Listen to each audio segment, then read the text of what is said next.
Hello दोस्तों, regression analysis series के इस नेक्स्ट वीडियो में आपका स्वागत है।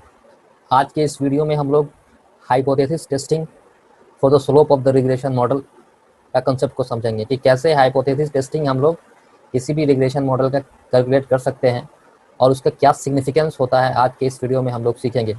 तो जिस तरह से हम लोगों ने अपने पिछले वीडियो में देखा कि किसी भी रिग्रेशन मॉडल को चेक करने का कि वो कितना फिट है किसी भी डेटा पॉइंट के हिसाब से, उसका बहुत मेथड है। जैसे कि कोफिशिएंट ऑफ डिटर्मिनेशन से हम लोग चेक करते हैं, standard error, sum of square error, या फिर रेसिडुअल एनालिसिस से हम लोगों ने अपने पिछले वीडियो में सीखा कि किस तरह से हम लोग किसी भी मॉडल के गुडनेस ऑफ फिट टेस्ट कर सकते हैं किसी भी मॉडल का।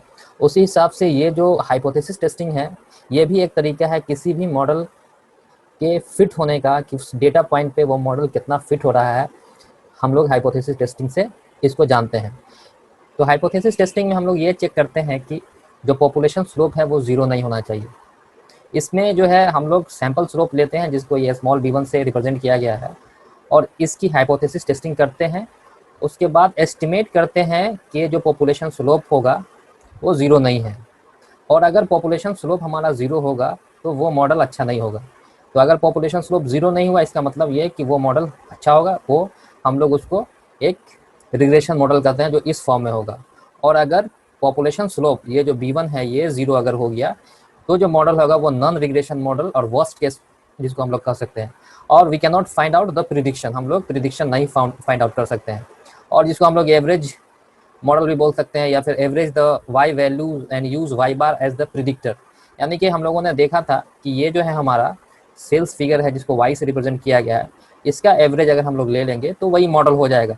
इसमें क्या है, इस मॉडल में प्रॉब्लम यह है कि एक्स की किसी भी वैल्यू के लिए जो वाई बार जो मॉडल है वो कांस्टेंट है, तो ये एक अच्छा प्रिडिक्शन नहीं देगा।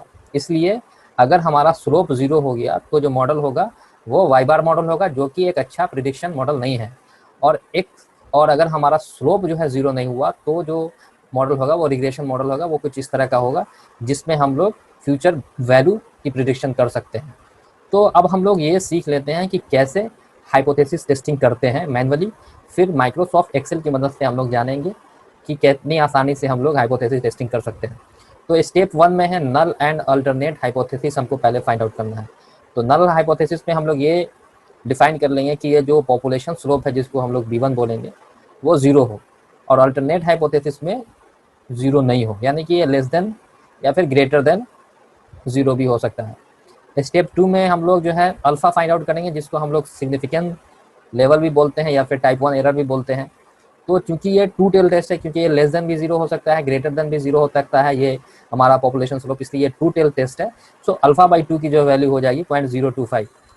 तीसरा में है डिग्री ऑफ फ्रीडम कैलकुलेट करना। तो डिग्री ऑफ फ्रीडम जो है n-2 इस केस में लेंगे। तो पिछले एग्जाम्पल में हम लोगों ने देखा था कि डेटा पॉइंट टोटल 8 था, तो 8 - 2 equal to 6, degree of freedom 6 हो जाएगा। अब स्टेप 4 में हम लोग डिसीजन रूल को फाइंड आउट करते हैं। तो अगर डेटा पॉइंट हमारा नॉर्मल है तो ये बेल शेप कर्व होगा जिसको नॉर्मल कर्व भी बोलते हैं। तो 95% कॉन्फिडेंस इंटरवल के केस में ये जो रीजन होगा वो नॉन रिजेक्शन रीजन होगा। और चूंकि हमारा ये टू टेल टेस्ट है तो ये राइट हैंड साइड और लेफ्ट हैंड साइड जो अल्फा बाई टू हो जाएगा वो 2.5%, जिसको हम लोग 0.025 भी बोल सकते हैं। तो यहाँ से अब हम लोग क्रिटिकल वैल्यू या फिर टेबल वैल्यू फाइंड आउट करेंगे यूजिंग टेबल। सो हम डिग्री ऑफ फ्रीडम 6 के लिए और अल्फा बाई 2.025 के लिए जो जो क्रिटिकल वैल्यू या फिर टेबल वैल्यू जो होगी वो ±2.447। तो अब जब हम लोग टेस्ट स्टेटिस्टिक्स या फिर ऑब्जर्व वैल्यू या फिर कैलकुलेटेड वैल्यू फाइंड आउट करेंगे, कैलकुलेट करेंगे, अगर वो वैल्यू इस रीजन में यानी कि क्रिटिकल वैल्यू से ज़्यादा, या फिर इस रीजन में यानी कि ये -2.447 से कम, या फिर +2.447 से ज़्यादा अगर वैल्यू आती है, तो ये जो है रीजन जो है रिजेक्शन रीजन है, तो null hypothesis will be rejected.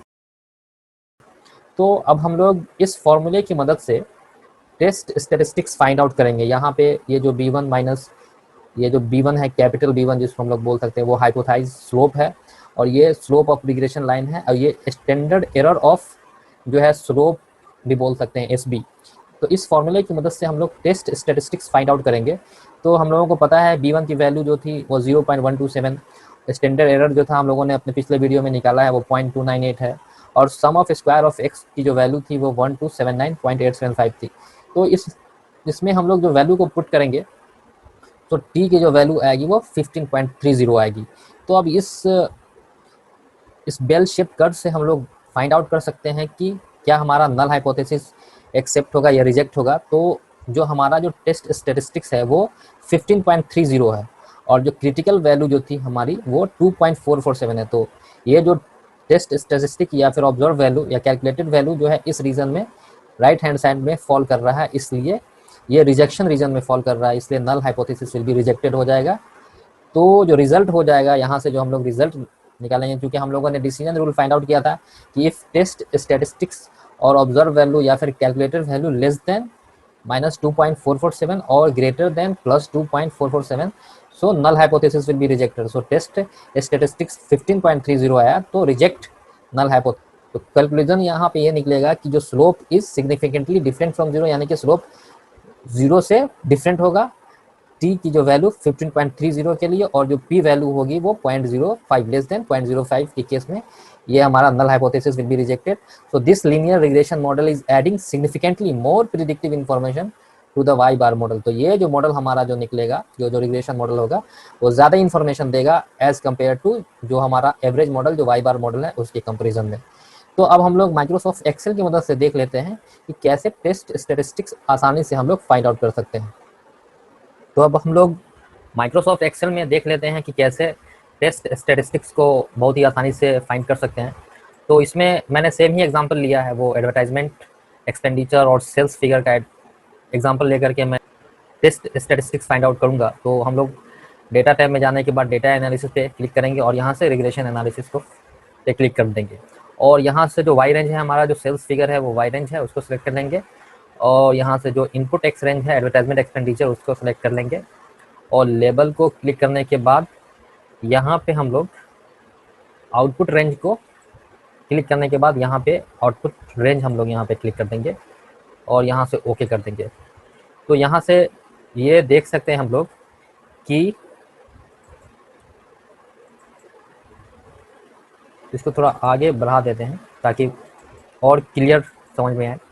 तो ये है हमारा intercept 3.78 y equal to 0.12x plus 3 ये हमारा कोफिशिएंट है, देख सकते हैं ये इंटरसेप्ट है, और ये हमारा रिग्रेशन लाइन का जो स्लोप है वो ये बताता है। और ये देख सकते हैं कि ये जो टी स्टेट है यही हमारा टेस्ट स्टेटिस्टिक्स है जो 15.26 है, ठीक है। और ये कैसे आया, ये आप बहुत आसानी से आप यहाँ से कैलकुलेट कर सकते हैं। इक्वल टू डालने के बाद ये जो है b1 डिवाइडेड बाई ये जो standard error of regression line पे हम लोग क्लिक करेंगे और ओके कर देंगे। तो ये देखिए 15.26 आया, ये टेस्ट स्टेटिस्टिक्स है। और ये जो p वैल्यू है इसको आप जो है और आगे की तरफ एक्सपेंड कर सकते हैं। तो आप होम में जाएंगे और यहाँ से जो है नंबर पे क्लिक करेंगे और उसके बाद इसको आप आगे की तरफ बढ़ाएंगे तो ये आ जाएगी, वैल्यू आएगी।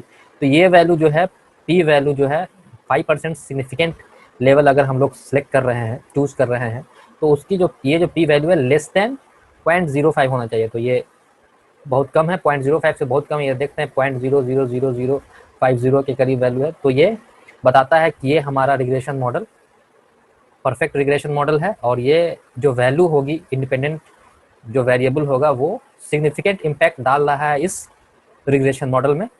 तो यही मैं बताना चाह रहा था। मुझे उम्मीद है कि ये वीडियो आपको बहुत पसंद आया होगा। Thank you so much for watching this video.